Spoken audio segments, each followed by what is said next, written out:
back to watching Business Morning live on Channels Television. Well, the International Monetary Fund has thrown its weight behind the need for Nigeria to carry out tax administration reforms. The IMF advised the Nigerian government to double value-added tax to 15% in the next 5 years from the current 7.5%. Well, let's get an outlook for the Nigerian economy for the second half of 2023. Joining me now is Onosimi Emmanuel, lead partner, Cardinal Professional Services, joining me right here in the studio. Good morning. Great to have you. Thank you for having me. And yeah, historic moment for us right now. We have a brand new president right now. How do you see what the president said yesterday in his speeches? Okay, let me join my co-Nigerians to celebrate every Nigerian. You know, Nigeria as a nation has successfully, transitioned into the fourth democratic government, without any hitch. I think that is something that we need to clap for ourselves for. It shows the resilience of our people and our commitment to democracy.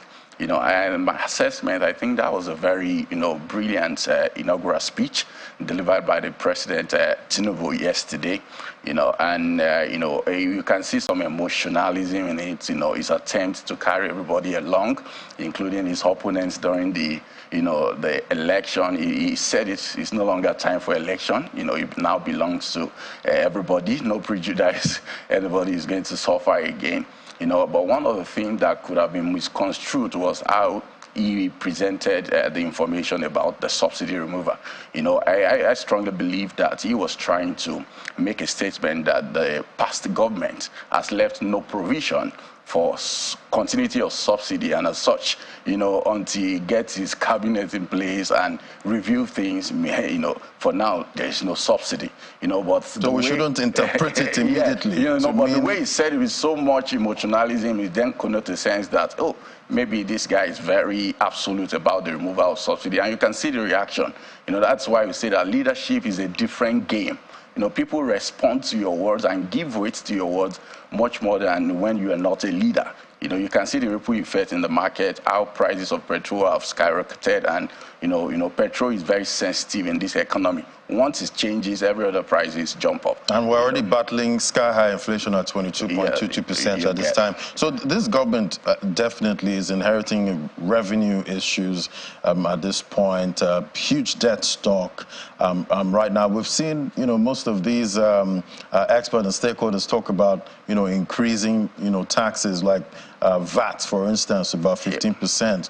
And with the hardship, households and businesses already, going through right now, it seems like increasing tax is going to be a very hard pill to swallow at this point. But this government needs revenue. Yeah, you see, looking at H2, the second half of this year, and I think the wisdom for survivor, this HQ is to get your liquidity right. Because, from the government perspective, there's a huge liquidity challenge. So the government has to be very creative, in bringing creative ways to show up revenue, looking at the way where we are, our current Moody's rating is bad. That means our ability to borrow is limited. Then they force government to look into other creative ways like taxation, to get revenue, subsidy removal to save some revenue, and all that. So from that perspective, the government will need to solve the liquidity challenge. And what that means for business is that, cost of things may go up. And the cost of survival may also go up for an individual. The prices of commuting around has gone up and all that. So as a business, I think one of the biggest strategy that any business leader can put in place in this second half is to show up your liquidity. This is the time for you to start speaking to your potential investors, your shareholder, to say for us to run through this rough period of transitioning, I think we may need some additional liquidity, to survive the storm that may come. The truth is that there will definitely be a storm. This government, during the election period, has been tipped as the most prepared, candidate that eventually became the winner of the election, following the history of the years of preparation for this, what people call lifetime ambition. And we believe that this government should hit the ground running as much as possible, having all your policies set, and just implementing, have the people round, peg in the round holes as much as possible so that we can re-stimulate the economy and get these things going. But for the government to also get going, they need cash. So that cash has to come from somewhere, which will definitely be some form of increment in VAT as recommended already. Even the former Minister of Finance recommended an increase to 10%, and then some other measures that will have some direct impact on the populace, and it definitely impact businesses that are already, struggling to pay most of these taxes, at this point. Instead of heaping more taxes on them, wouldn't it be better to maybe expand the tax base? Yeah, that is an ongoing conversation. I've been here before and I've mentioned it, that the way for any government coming in, which is now in place today, is to have deploy technology to increase your tax base rather than going back to the previous people that you have always hound for taxes. Raising taxes. And all that. But for me, let me quickly speak to the issue of removal of subsidy. I think removal of subsidy is imminent on this nation. It's either we remove subsidy or we die. You understand? It's as imminent as that. But I think that tactic to the removal of subsidy has to be methodical. I strongly believe that, as recommended by IMF, phased removal, in the kind of environment we are, phased removal will not be efficient because of the complexity of our system, But what I believe so strongly is that, there has to be some deliberate, strategic deals between the federal, state, and the local governments on how to mitigate the impact of the removal of subsidy on the people. For example, number one, you can give a period of tax holiday, for payee taxes for those people that are in that bracket, to say, instead of when you remove this subsidy, you will get your 50,000 naira tax back to yourself to continue to survive. You can create forced competition in the market to mitigate the immediate inflation that typically follows the increment of fuel price in our economy.